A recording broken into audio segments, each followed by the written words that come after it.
Good morning, everyone. This is His Word Only.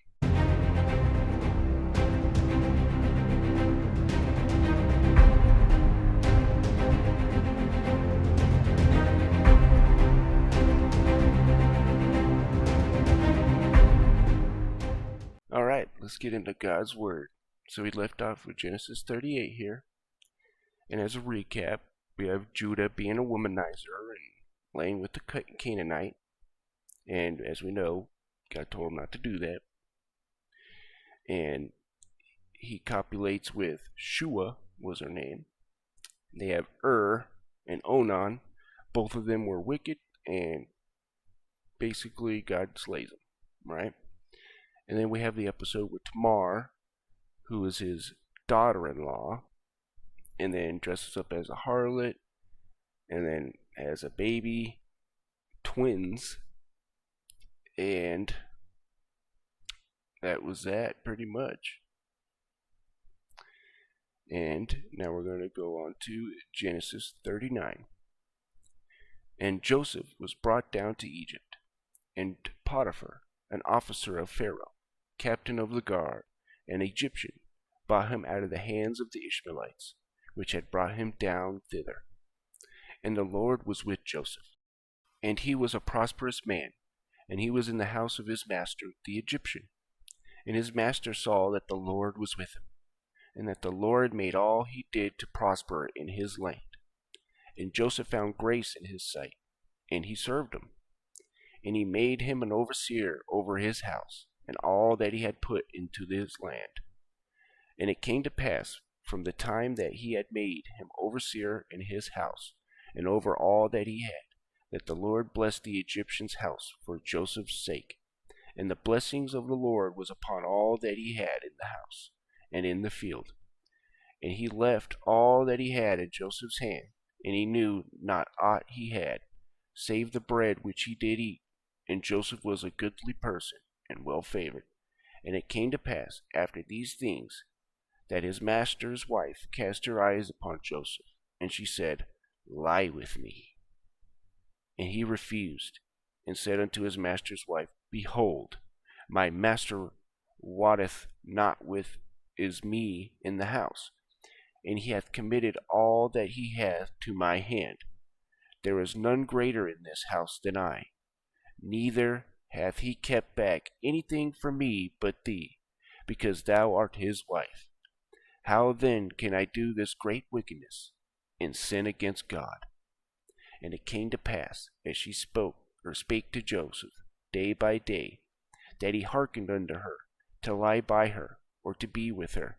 And it came to pass this time, that Joseph went into the house to do his business, and there was none of the men of the house there within. And she caught him by his garment, saying, Lie with me. And he left his garment in her hand, and fled, and got him out. And it came to pass, when she saw that he had left his garment in her hand, and was fled forth, that she called unto the men of her house, and spake unto them, saying, See, he hath brought in a Hebrew to mock us. He came in unto me to lie with me, and I cried with a loud voice. And it came to pass, when he heard that I lifted up my voice and cried, and he left his garment with me, and fled, and got him out. And she laid up his garment by her, until his Lord came home. And she spake unto him according to these words, saying, The Hebrew servant, which thou hast brought unto us, came unto me to mock me. And it came to pass, as I lifted up my hand and cried, he left his garment with me, and fled out. And it came to pass, when his master heard the words of his wife, which she spake unto him, saying, After this manner did thy servant to me, that his wrath was kindled. And Joseph's master took him, and put him into prison, a place where the king's prisoners were bound. And he was there in prison. But the Lord was with Joseph, and shewed him mercy, and gave him favor in the sight of the keeper of the prison.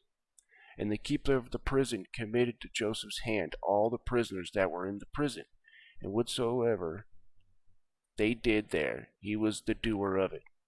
The keeper of the prison looked not to anything that was under his hand, because the Lord was with him. and that which he did, the Lord made it prosper. And that is the end of Genesis 39. So here we are, back to the story of Joseph.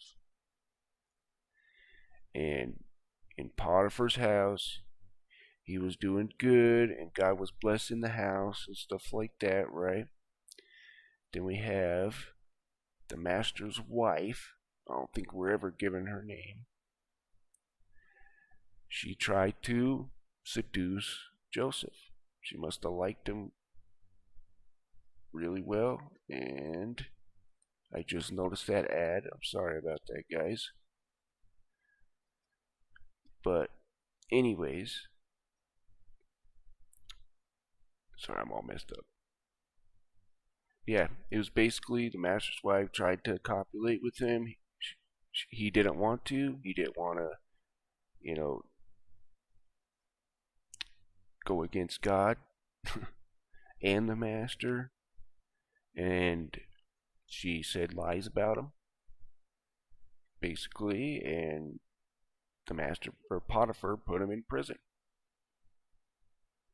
And this is what the world would do, man. It's Satan. That sounds like the work of Satan there. He knew who Joseph was going to be. Satan ain't dumb. So he used her. Right? But anyways, I hope you guys were edified. And you guys have a wonderful day.